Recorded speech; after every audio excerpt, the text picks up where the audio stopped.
What's going on YouTube? Baltmatrix here, and today we are taking a look at Mega Steel MS-01.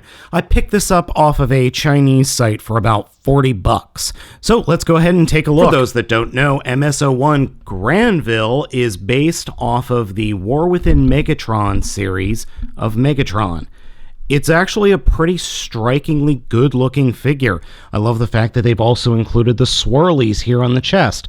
The head sculpt is pretty good, but it's not exactly what was shown on the box, which is kind of odd. But I'm okay with that. In all honesty, it doesn't really bother me. He comes with several accessories, which I'll show you here in a second. Overall, the aesthetic is quite good. The first set of accessories he comes with is his titular fusion cannon, this nice big red sword, and this small gun that can be mounted on the shoulder or hand carried in use. He also comes with this small hand pistol, which can be mounted on the shoulder, as you see. This other cannon right here, which can be mounted on the on the forearm or hand carried in use. And finally, a flail, which can be mounted on either one of his arms. Fully armored up, Granville looks freaking fantastic. It's just a shame he's a floppy mess. Taking a quick look at his fusion cannon, you notice that one, the plastic making up the barrel is incredibly nasty looking. I don't know what that scratch is from. I don't know what the seam that you see going along the sides is, and it's warped. Over the few days that I've had the figure, the plastic on the barrel has completely warped. Not only that, but it opens up at a 90-degree angle for some reason. And then the cannon can descend into the barrel can descend like this. There's nothing in the directions that says what this is for. I have absolutely no idea. The only thing I could think of is that maybe it's supposed to mount on his back or something, but it doesn't at all. Now, I know I just called him a floppy mess, and I'll get into that here in just a second, but I want to show you the posability first. Head is on a ball joint, shoulders are on swivels. There's a swivel just above the elbow bends at 90 degrees. There is some upper torso articulation, a little bit of lower torso articulation. Then his legs are on a series of very tight ratchets. Legs do swivel, though the amount of force required is extreme. Ratcheting at the knees, there is foot articulation and, oddly enough, heel articulation. So you can get him in poses.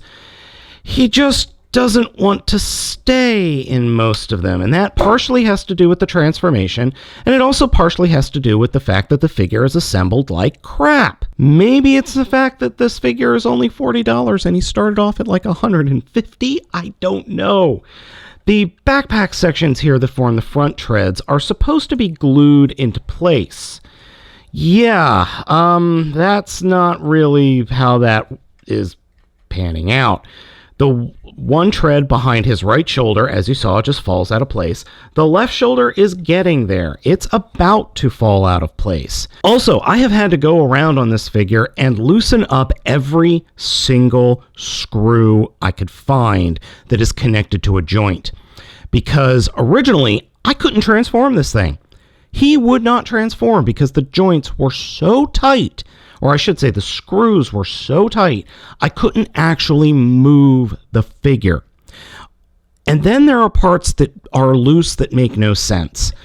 Yes, I understand the chest being a little loose because of the way the transformation works, but it's supposed to peg into place. It does not. I understand that the legs and the feet are just a little bit loose because of the way the transformation works, but when you transform them, they have a tendency to fall out of place. And then there are the hands.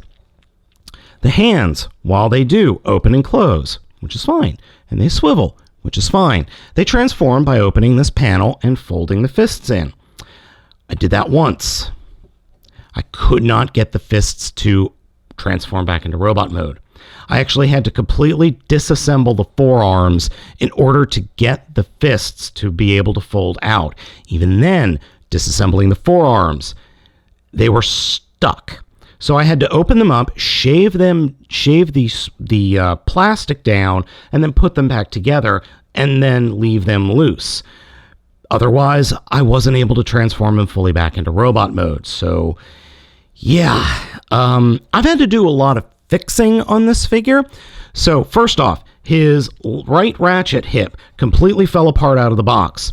His left foot fell apart. I had to completely replace it and replace the screws in the foot with screws from a glasses kit. His head popped off its ball joint and would not go back on. I had to rebuild that using epoxy putty. I've had to reattach these back parts a couple of times. Except for this one, I want to see if the left one will stick with the fix that I applied. So far, it has, but it's really wobbly. I've had to rebuild the chest a couple of times, not from scratch, and what I mean by rebuild is take it apart, sand a couple of pieces, and re-glue a few others and put it back together. I've had to this little missile thing right here fell off right out of the box. I had to re-glue that on, and both these hip skirts popped off, so I had to reattach them. That wasn't bad at all. So I've had to repair this figure quite a bit. Even after all the repairs, it's still kind of a mess.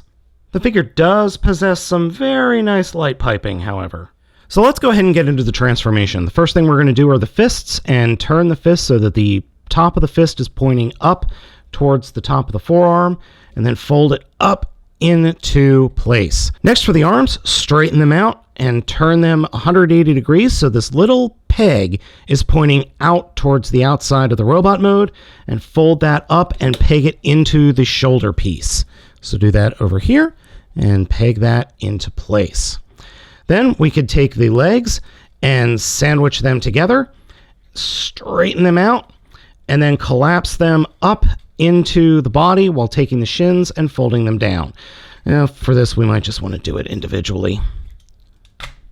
And when we do that, come along to the back, unfold these backpack sections, so fold them out and then up.